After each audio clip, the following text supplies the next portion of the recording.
la Guerra Civil Española, los unos y los otros. El levantamiento militar de julio de 1936 llevó a España a un brutal enfrentamiento fratricida que terminó con 500.000 de muertos en una dictadura de 36 años. En 1936, las guerras civiles no eran nada nuevo para España. A lo largo de su historia había tenido muchas y de muy diversas dimensiones. Pero el enfrentamiento fratricida que empezó el 18 de julio con la sublevación de parte del ejército cambiaría los estandartes y dejaría en el corazón del país una herida mucho más profunda y dolorosa que todas las anteriores. Esa España irracional, violenta y bruta que Goya dejó para la posteridad en su duelo a garrotazos, volvía con más fuerza y sentido que nunca. El levantamiento militar que se vivió en Marruecos y el día siguiente en la península no logró el apoyo mayoritario que necesitaba para triunfar y dividió al país en dos. Un bando que se mantuvo fiel al gobierno de la República y un bando que apostaba por los golpistas como artífices de los cambios que ellos veían necesarios en España. A ambas posiciones opuestas hay que añadir un más que considerable número de gente que se vio arrastrado a una vorágine de violencia según si en la zona en la que se encontraban había triunfado el golpe o no. La tensión y los rencores que se llevaban acumulando en la sociedad desde hacía tiempo encontraron una ocasión perfecta para ser liberados, y en ambos bandos se dieron situaciones y escenas que poco tenían que ver con los valores que supuestamente se defendían y no respondían a otra cosa que una burda vendetta. El conflicto español no tardó en traspasar las fronteras del país. En un mundo que se acercaba rápidamente hacia la Segunda Guerra Mundial, los países y las distintas sociedades vieron en este enfrentamiento bélico una especie de ensayo en lo que llegaría unos años después. Alemania e Italia, hallando en Franco y a sus generales a un más que compatible aliado, decidieron testar su nuevo armamento y maquinaria en una situación de guerra total que les serviera como ensayo-error. Los republicanos contaron con menos ayuda, ya que la URSS, que por proximidad ideológica debería haber apoyado más a las milicias comunistas y socialistas, se implicó lo suficiente como para llevarse un trozo de pastel si ganaban los no tanto como salían perjudicadas si perdían. Países como Estados Unidos, Francia o Gran Bretaña decidieron mayoritariamente no intervenir. La guerra terminó el 1 de abril de 1939 y lo hizo con un rastro de muertos, prisioneros, exiliados y represaliados que siguió creciendo durante los años de la dictadura, que se legitimó con la fuerza de las armas. Más de 80 años después de este momento, España sigue notando esta vieja herida que la marcó para siempre. Ruidos de sables. En el de 1936 no fue el primer problema serio al que se enfrentó el gobierno de la Segunda República. De estas distintas visiones que se tenían de cómo debía ser España, república progresista, república conservadora, monarquía, Estado anarcosocialista, no todos querían defender su modelo a través de las urnas y del Congreso. En agosto de 1932, el general Sanjurjo llevó a cabo un pronunciamiento militar en Sevilla apoyado por algunos sectores del ejército monárquico y carlista, pero la Sanjurjada como se la conoce, resultó un fracaso y este mismo día los sublevados fueron detenidos o habían huido. En 1934, durante el gobierno radical cedista, se produjo un levantamiento obrero promovido por el PSOE de Largo Caballero, que pretendía llevar a cabo una revolución armada e instaurar un gobierno socialista revolucionario, y que se hizo fuerte en Asturias. La revolución del 34 terminó 2 semanas después, dejando a más de 1000 muertos por el camino. Aumenta la tensión. Tras la caída en desgracia del presidente Alejandro Lerroux por un caso de corrupción, Portela Valladares asumió la presidencia del gobierno y convocó elecciones para el febrero de 1936. Del plebiscito salió vencedor el Frente Popular, una agrupación de partidos de izquierda que devolvió a Azaña la presidencia y reinstauró las reformas y medidas tomadas durante el gobierno del 31 y eliminadas en el del 33. La respuesta al nuevo gobierno no se hizo esperar. Los sectores de izquierda reclamaron medidas más o menos radicales y la amnistía por los sucesos de 1934 en Asturias, mientras que las derechas rechazaban cualquier reforma y empezaban a movilizarse contra el gobierno. Esa tensión se vio rápidamente volcada en las calles y la violencia tomó ciudades como Madrid o Barcelona. Los sindicatos se enfrentaban a las patronales y a los grupos extremistas, tanto de izquierda como de derecha. Saboteaban y atacaban a los otros.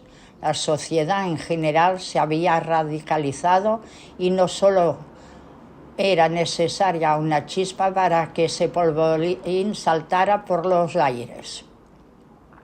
El detonante.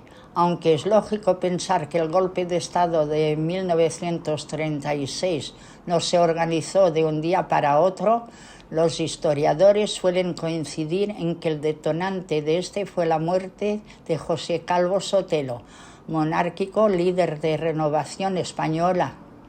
El 12 de julio, el teniente de la Guardia de Asalto José del Castillo fue asesinado por un grupo de falangistas y al día siguiente, como represalia, los compañeros de Castillo fueron a buscar al líder de la derecha, José María Gil Robles, a su casa, pero no estaba allí. En su lugar fueron a por Calvo Sotelo, que aparecería al día siguiente en el depósito de cadáveres. Los 4 generales. El golpe de Estado, planeado durante meses por una serie de militares de alto rango, a los que la República tenía por sospechosos, se basaba en una movilización coordinada de varias guarniciones por todo el país. Su principal artífice fue el general Mola, alias el Director, apoyado por los generales Godet y Queipo de Llano. Curiosamente, el general más indeciso y que no se comprometió con el golpe hasta el último momento fue Franco. También jugaron un papel importante en los primeros momentos del alzamiento Fanjul, Cabanellas y Yagüe. Verano del 36. El 17 de julio de 1936, la guarnición de Melilla se sublevaba contra el gobierno de la República y era seguida al poco por las demás tropas del Marruecos español. Franco viajó desde Canarias a Marruecos en un avión privado para ponerse a su mando y se dispuso a llegar a la península. El día 18 el levantamiento se extendía por el resto del país y las principales ciudades vivían su propia versión de un golpe militar. Zonas como Galicia, Castilla y León, Álava, Navarra, Canarias y Baleares y algunas ciudades de Andalucía quedaron bajo el control de los sublevados. Las dos Españas. El objetivo del golpe de Estado era hacerse con el control del país y deponer al gobierno, pero tanto el ejército como las demás fuerzas de seguridad y la propia sociedad se dividieron entre aquellos que apoyaban la insurrección y aquellos que defendían al gobierno de la República. Se formaron dos zonas, según si el golpe había triunfado o no, y la gente tuvo que adaptarse a la situación, viéndose obligados en muchos casos a luchar en el bando que no querían. Los recursos del Estado estaban en manos de la República, así como gran parte de la industria y los campos de cultivo. Aviación, marina y guardia de asalto permanecieron mayoritariamente con el gobierno. Guardia Civil y Ejército de Tierra quedaron divididos prácticamente al 50% y alrededor del 80% de los oficiales apoyaron a los sublevados. El equilibrio de fuerzas parecía no decantar la balanza a favor de ninguno de los dos bandos. El puente aéreo. Una de las mayores bazas con las que contaban los sublevados era el Ejército de África, formado por la Legión y los regulares.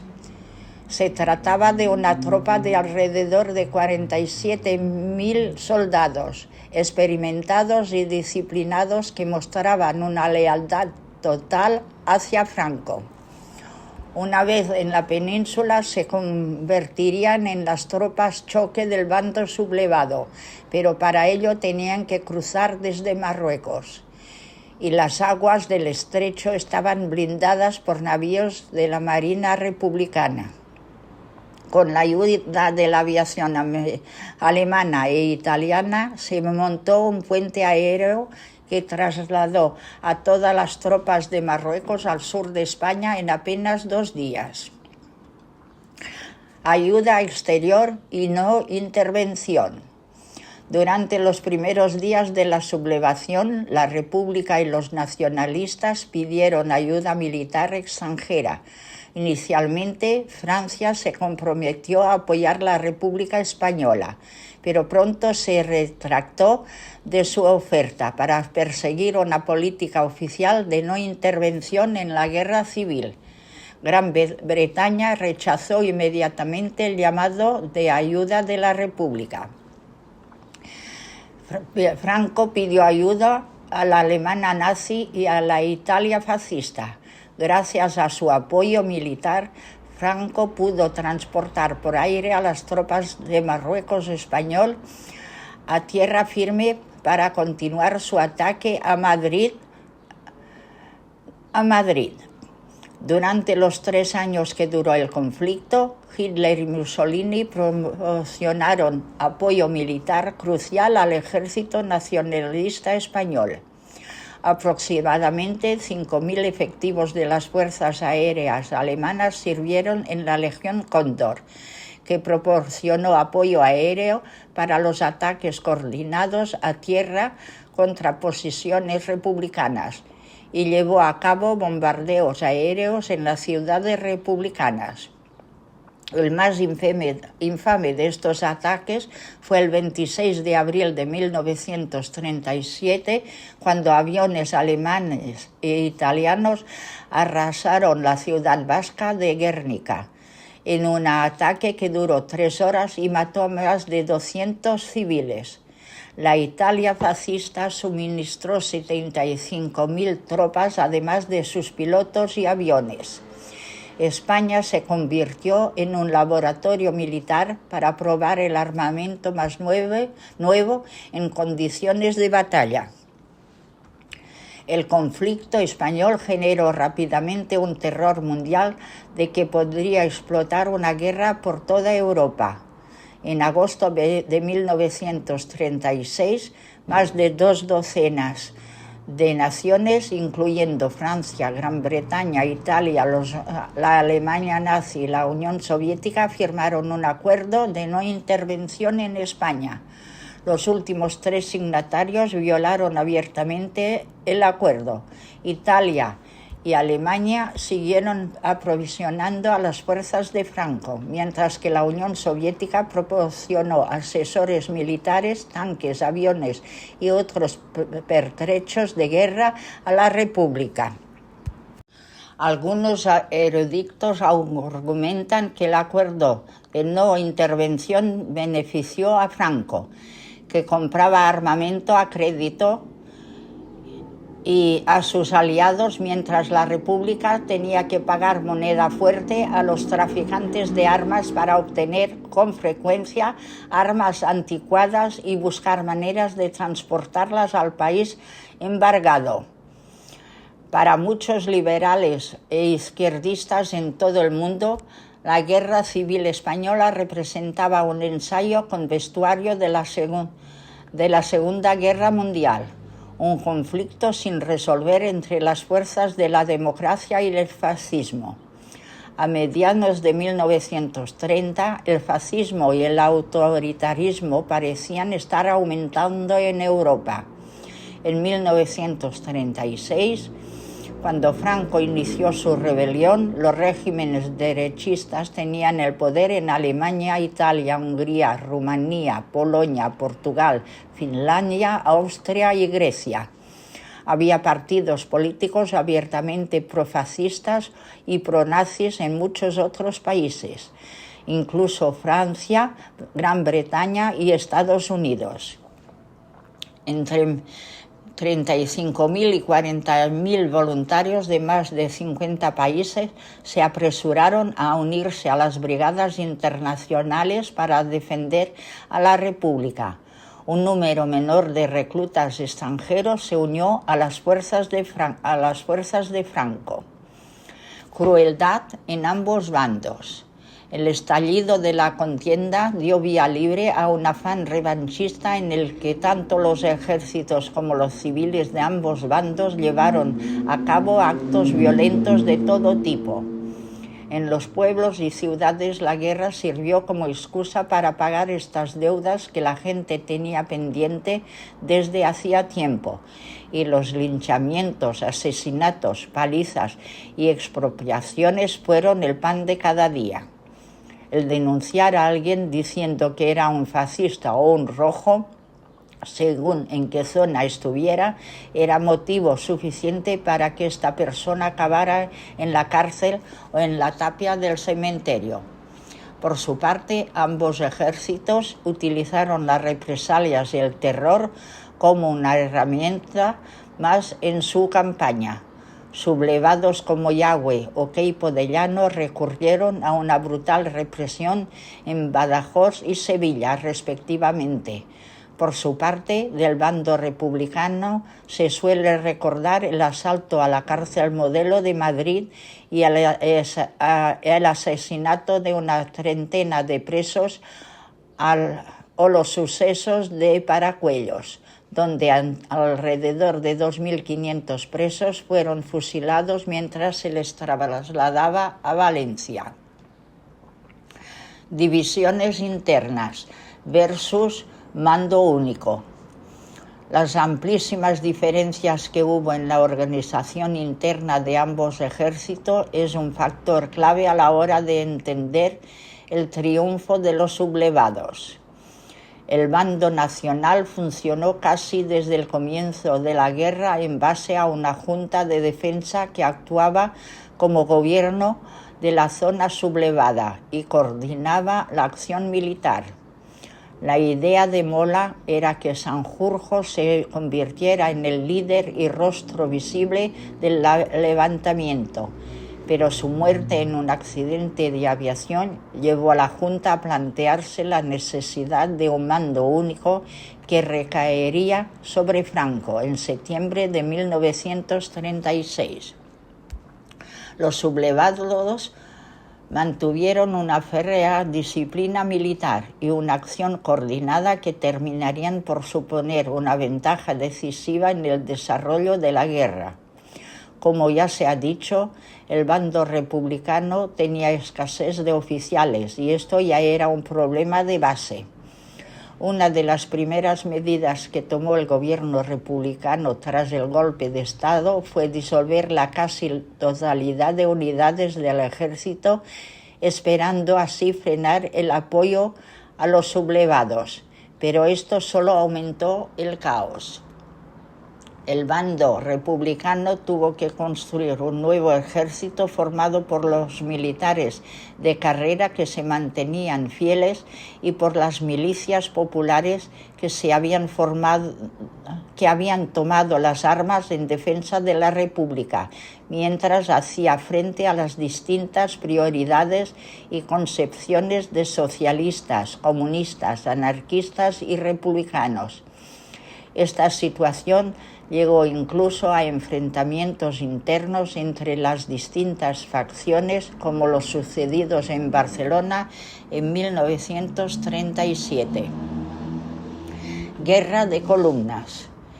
En el primer momento, tanto las fuerzas sublevadas como el desorganizado ejército republicano optaron por una guerra de columnas, al estilo colonial, que permitía priorizar el avance rápido y la movilidad.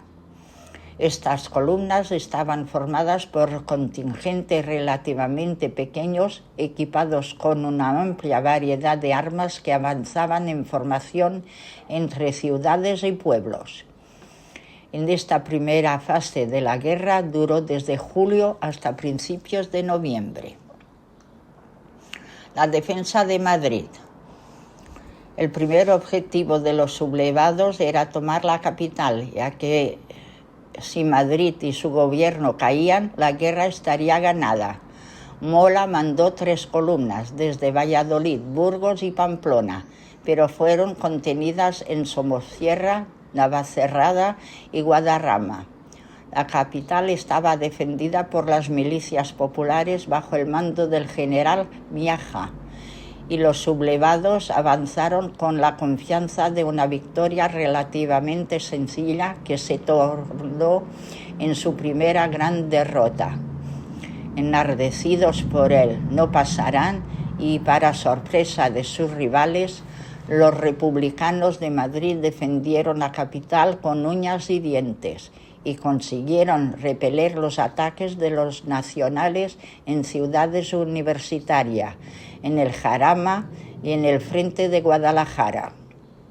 Los primeros llegados de las brigadas internacionales tuvieron su bautismo de fuego en la defensa de Madrid, y el resultado de esta batalla alargó irremediablemente la contienda, suprimiendo cualquier posibilidad de una victoria rápida.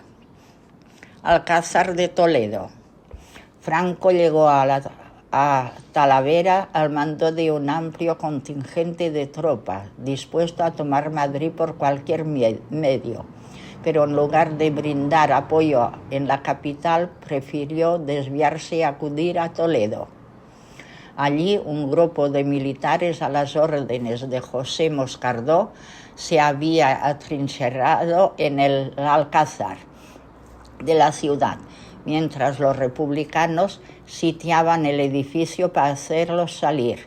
Franco vio el potencial simbólico y propagandístico de esta situación y acudió en ayuda de Moscardó, rompiendo el cerco republicano y liberando el Alcázar. Guernica. El trágico ataque a la localidad vasca de Guernica el 26 de abril de 1937 es uno de los episodios más recordados de la Guerra Civil Española.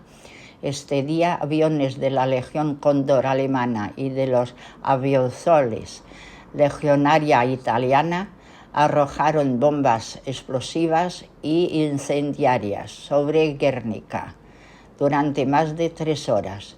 Las autoridades nacionales dijeron que el objetivo era destruir un puente y una fábrica de armas cercanas, pero ambas quedaron intactas tras el ataque. Franco intentó ocultar los hechos y negar lo ocurrido, pero Jorge Stell, corresponsal de Temps, presente en Guernica, hizo una crónica que dio la vuelta al mundo y que supuso una fuerte crítica internacional. El bombardeo terminaría dando nombre a la obra de Pablo Picasso. Ofensivas republicanas. Las coordinaciones del ejército republicano y el peor adiestramiento de sus soldados pusieron contra las cuerdas a las fuerzas del gobierno en muchas ocasiones y hizo que, salvo por algunas excepciones, sus acciones fueran más defensivas que ofensivas. Entre los ataques más destacados se encontrarían el de Guadalajara, donde los italianos sufrieron una importante derrota. Jarama, que permitió a la República mantener el contacto entre Madrid y Valencia por más tiempo. Brunete y Aragón, donde la batalla de Belchite fue una de las más recordadas. Y Teruel, que empezó como un éxito republicano y terminó con Franco tomando la ciudad. El avance de los sublevados. Tras el golpe de Estado del 18 de julio, los sublevados poseían una considerable franja en el noreste y centro-norte del país y algunas zonas del sur de Andalucía, estando ambas zonas separadas por un área republicana. A pesar de esto, sus tropas consiguieron imponerse a los republicanos y su territorio creció rápidamente. Los primeros esfuerzos de los nacionales se centraron en el este de España, Extremadura, y les permitieron unir las dos zonas en las que controlaban el territorio, agosto de 1936. Con la fallida toma de Madrid, Franco puso sus ojos en el norte e hizo que cayera la franja cantábrica, octubre de 1937, seguido de Cataluña, febrero de 1939. La toma de Valencia en Madrid supo la derrota definitiva de los republicanos. Ebro. La batalla del Ebro fue la más larga y la que más bajas causó en toda la guerra. Tras la caída de Cataluña y la proximidad de los nacionales a Valencia, donde se encontraba el gobierno, se organizó una gran ofensiva en la que los republicanos ponían sus últimas esperanzas. La batalla comenzó con una invasión en la zona sublevada el 25 de julio de 1938 y el primer avance republicano. A partir de agosto, especialmente durante septiembre, los combates se recrudecen y la del Ebro pasa a ser una batalla de desgaste. El 15 de noviembre, las últimas fuerzas republicanas volvían a cruzar el Ebro en retirada con unas 60.000 bajas en su bando y 30.000 en el rival. El fin de la guerra. El 28 de marzo, las fuerzas sublevadas entraban en un Madrid derrotado y el 1 de abril Franco anunciaba por radio al país que la guerra había terminado. Este mensaje ponía punto y final a uno de los conflictos armados más brutales a los que se había enfrentado España, y lo hacía con alrededor de 500.000 de muertos entre ambos bandos y un país destruido hasta los cimientos y un nuevo régimen que marcaría su porvenir durante el resto del siglo. Posguerra y dictadura. Las consecuencias de la guerra fueron muy duras para España. La sociedad tuvo que hacer frente a los llamados años del hambre y la economía no empezaría a ver una mejora apreciable hasta casi 2 décadas después. A los muertos durante la contienda habrá que sumar las depuraciones políticas de las que la población sería víctima, ya fuera a través de una temporada en prisión, de trabajos forzados o de la expropiación de sus bienes o del asesinato.